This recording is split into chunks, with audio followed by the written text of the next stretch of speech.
Have you ever wondered if the forbidden fruit was really an apple? Today we'll explore the secrets of Eden's most mysterious tree and what the Bible truly says about it. This lush garden was filled with every beautiful tree imaginable, a true masterpiece of divine creation. He told Adam that he could freely eat from every tree in the garden, with one exception. The Bible describes this creature as more cunning than any other beast of the field. It was beautiful to behold, pleasing to the eye in every way. Without hesitation, Adam joined her in eating the forbidden fruit.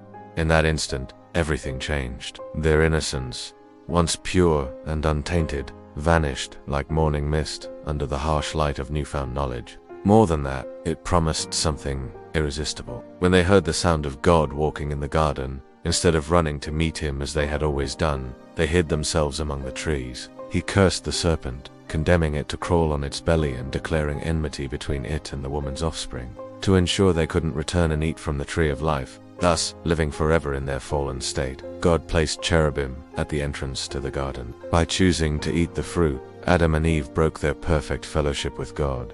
God's promise of redemption, hinted at in his words to the serpent about the woman's offspring, points forward to a future where the damage done by sin would be undone.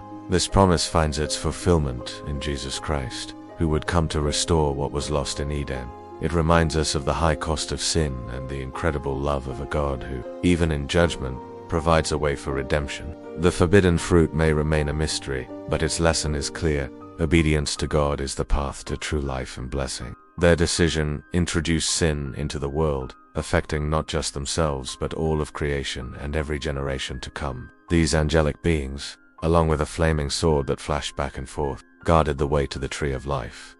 To the woman, he pronounced sorrow in childbearing and a struggle in her relationship with her husband. Was it an apple, as popular culture often depicts, or was it some other fruit, now lost to time? We hope this exploration has deepened your understanding and sparked your curiosity to dig deeper into God's Word.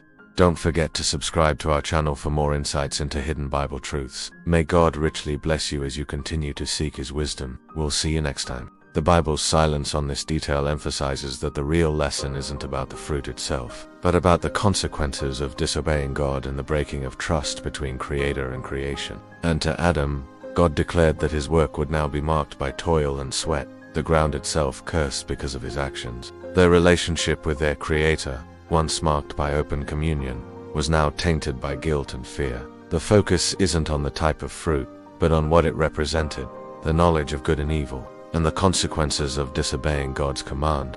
The allure of becoming like God, of gaining knowledge beyond her current understanding, was too strong to resist. Suddenly, they became aware of their nakedness. Shame and fear, emotions they had never known before, flooded their hearts. In a desperate attempt to cover themselves, they sewed fig leaves together to make crude garments. The peace and harmony they had known in the garden was shattered. In a moment that would change the course of human history, Eve made her choice. She reached out, plucked the fruit from the tree, and took a bite. With sly words and twisted logic, the serpent approached Eve, its goal to plant seeds of doubt in her heart and make her question whether God's warning was really true. The serpent's words were carefully chosen to appeal to human curiosity and pride.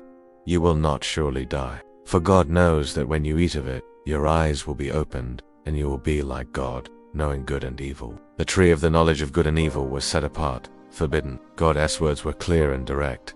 You must not eat from the tree of the knowledge of good and evil, for when you eat of it, you will surely die. This wasn't just a dietary restriction. It was a test of trust and obedience to God's perfect will. But among all the trees, two stood out as special: the tree of life and the tree of the knowledge of good and evil.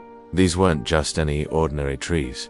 They held profound significance in God's plan for humanity. From the serpent's cunning words to humanity's tragic choice, this story still shapes our world. If you enjoy uncovering hidden Bible truths, subscribe now and comment where you're watching from. Join us as we reveal the lasting mystery of the forbidden fruit. In the beginning, God created a perfect paradise called Eden. God, in His infinite wisdom, gave Adam a simple yet crucial command. Now, enter the serpent. Eve found herself captivated by the serpent's word. She looked at the fruit with new eyes. But Eve didn't stop there. She turned to Adam, who was with her, and offered him the fruit as well. It is important to note that while many of us picture an apple when we think of this story, the Bible never actually specifies what kind of fruit it was. The moment Adam and Eve ate the fruit, their eyes were opened in a way they never expected. Fear replaced the joy they once felt in God's presence. God's response to their disobedience was swift and severe. The consequences didn't end there. God banished Adam and Eve from the Garden of Eden, the perfect home he had created for them. The story of the forbidden fruit is more than just a tale of disobedience. It's a profound lesson about the nature of sin and its consequences. Yet even in this moment of judgment, we see a glimmer of hope. The exact nature of the forbidden fruit remains a mystery. This story, so familiar yet so profound, continues to shape our understanding of good and evil, obedience and disobedience, and the human condition. As we reflect on this ancient tale, we are reminded of our own choices and the impact they have on our relationship with God and others. Thank you for joining us on this biblical journey into the secrets of Eden's most mysterious tree.